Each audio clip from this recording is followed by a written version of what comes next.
If there's one thing I've never believed, it's that video games, there was a time when video games weren't political. And I think that there's no greater canvas to express this than Mario Kart, because Mario Kart is actually communist propaganda, if you really think about it. Now, Mario Kart has an item system, and if you aren't familiar with the mechanics of it, basically it works like this. If you're in first, you can get either a banana, a shell, or a coin, and if you're in last, you can get every item. You have a higher chance of getting good items when you're further behind, and you have a higher chance of getting what we might call less usable items when you're in first. Now, you might say, well, that's just, it's balanced that way, right? It works better, the game works better if the people in first can't get the best items, because then they could get further ahead. And you might even say that it's fair this way. But is it fair? And this is the point that I kind of want to make, is that this is not a fair mechanic, but it works in Mario Kart. And in fact, it seems a little weird if it didn't have this mechanic. In fact, I think the game would probably be worse off if it didn't. And this brings me to the main point of the video, which is that this game has quite a few policies, you could say, or design decisions that are explicitly communist.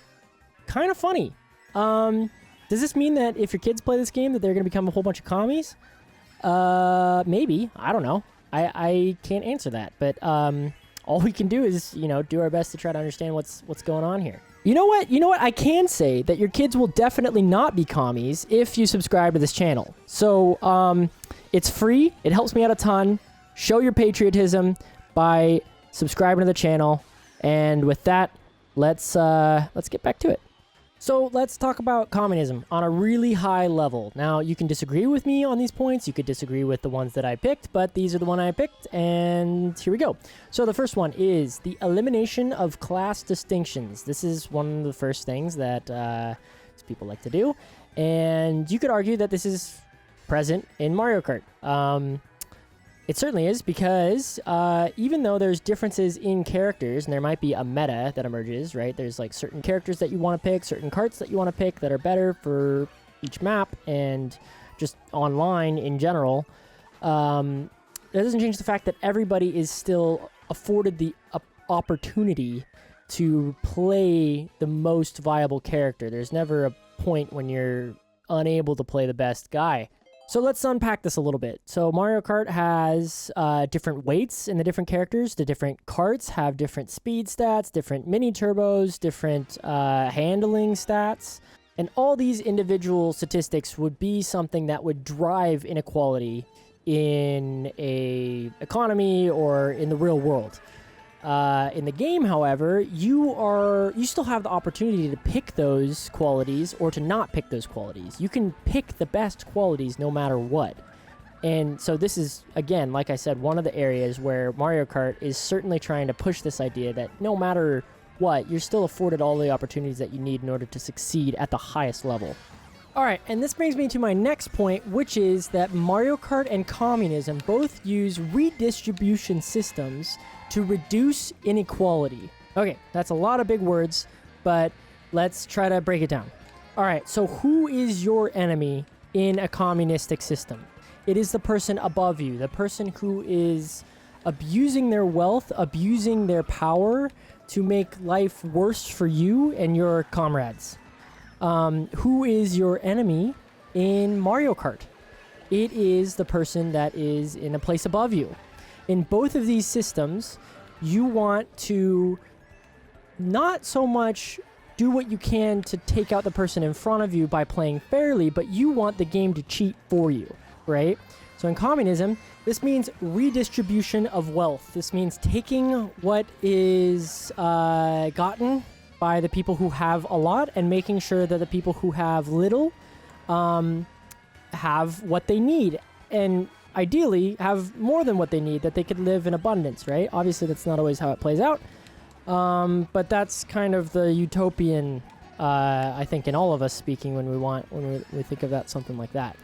In Mario Kart, we don't even have to change the system. The game cheats for us already, right? So if I'm sitting in 12th place, I have a very good chance of pulling a blue shell after the first lap, right?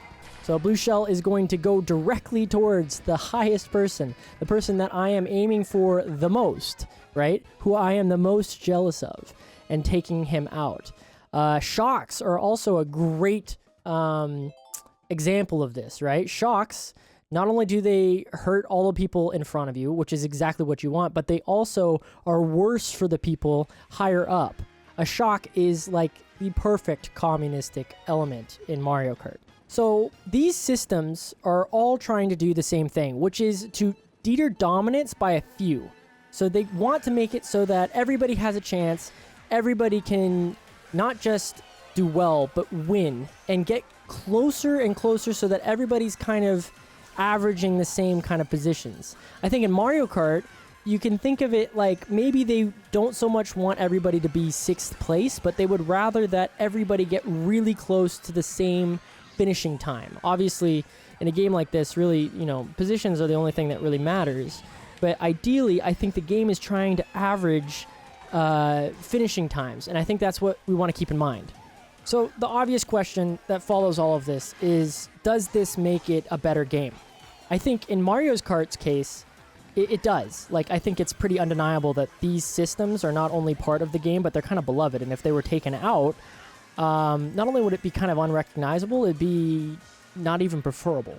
This is something that I think we're not just used to, but it's it's a necessary part of the game at this point. All of that said, Mario Kart has been very clearly absent from the competitive game scene. Now, whether that be a conscious decision from Nintendo themselves, because we all know that they do not like competitive games or their games to be played competitively, even though they have kind of in recent times been a little bit more friendly to the idea, I don't think that Nintendo, or Mario Kart rather, would ever be a very good competitive game because of these systems. These systems directly impede the player's ability to skillfully outplay their opponents. And I think a lot of games really thrive competitively because they are consistent. Now, take League of Legends, for example. There's catch-up mechanics in the game right now, making turrets worth more gold, making enemy champions worth more gold if they're doing extremely well. But these mechanics don't prevent the people that are in first if the better team wins. And it's not because of the mechanics in the game that prevent somebody from winning. Now, I don't want to turn this into a gambling kind of talk show, but at the same time, every video game has some amount of gambling, because if it didn't, it just wouldn't be very fun. And all competitive games kind of have to balance this slider between randomness and skillfulness. And players, whether they know it or not, are attracted to one or the other. Either they like games that are more skill-based, or they like games that are a little bit more random and kind of, you get to pop off really hard, but you kind of have to be lucky. There's a much larger population of people who like the luck part than they like the skill part, because at the end of the day, if it's all skill, then there's nobody to blame but yourself. And it's hard to realize that. Games like StarCraft, the competitive scene is really only made up of the best, because you know very quickly if you're not playing to your best, and you really only have yourself to blame. Now, games like Teamfight Tactics, however, they have a little bit more leeway to play with. They kind of have a slider. And this has been talked about at length, and it's a very interesting topic, I think, to me. But basically, what do people like more? Do they like when they have the opportunity to roll the dice? Is that more fun for people, or do they like it when they have to make the right decision and make that decision quickly? So let's bring this back to Mario Kart and communism. So Mario Kart definitely has some tactics that are inexcusably communistic by nature. Now, that said, that doesn't necessarily make it a bad game. And I think that many games actually are more fun for the policies like these that they put in place. And that's what makes this game communistic propaganda.